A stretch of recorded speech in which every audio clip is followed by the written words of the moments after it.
Existem lugares onde a natureza não é apenas um cenário, mas uma força viva que observa cada passo nosso. No coração do Pará, em Itaituba, o Parque Nacional da Amazônia guarda mais de 1 milhão de hectares de segredos e sítios arqueológicos milenares. Foi aqui que, em uma tarde de aventura, o jovem Bruno Miguel Vieira, de apenas 11 anos, decidiu desafiar os limites de uma trilha. O que ele não sabia era que estava entrando em um pesadelo que duraria 6 longos dias. Bruno queria sentir a liberdade da floresta, mas a famosa Transamazônica logo ficou para trás. E o verde denso engoliu qualquer ponto de referência que ele pudesse ter. O tempo passava e cada segundo se transformava em uma eternidade. No terceiro dia de isolamento, o desespero cobrou seu preço. Em uma tentativa desesperada de encontrar o rio Tapajós, Bruno escorregou em uma ribanceira. O estalo foi seco, o som que ninguém quer ouvir. Uma fratura exposta na perna esquerda o imobilizou completamente. Sozinho, com fome, sede e cercado pelos sons misteriosos da mata noturna, ele sentiu que aquele seria o seu fim. A floresta, que antes era um convite à aventura, agora parecia uma prisão. Cada sombra parecia um predador. Cada ruído, uma ameaça. A esperança começava a se apagar. Foi então quando a febre e a dor o levaram ao limite da consciência que algo extraordinário aconteceu. Bruno conta que sentiu um perfume de mato fresco e flores silvestres invadir o ar. Diante dele surgiu uma figura de serenidade inabalável. Era Cabocla Jurema.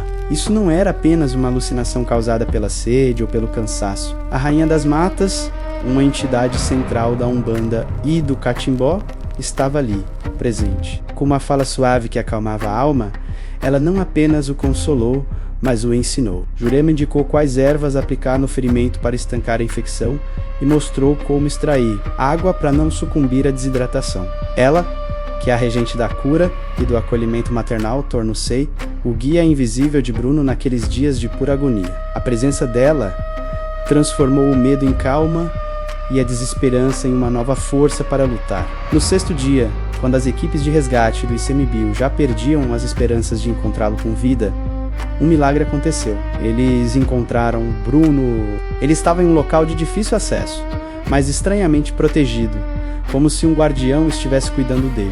E o mais impressionante, ele estava estável. Ao ser resgatado, suas primeiras palavras foram para agradecer a mulher de arco e flecha que o vigiou durante todo o tempo. Muitos dizem que foi o delírio da fome, uma criação da mente de um garoto assustado.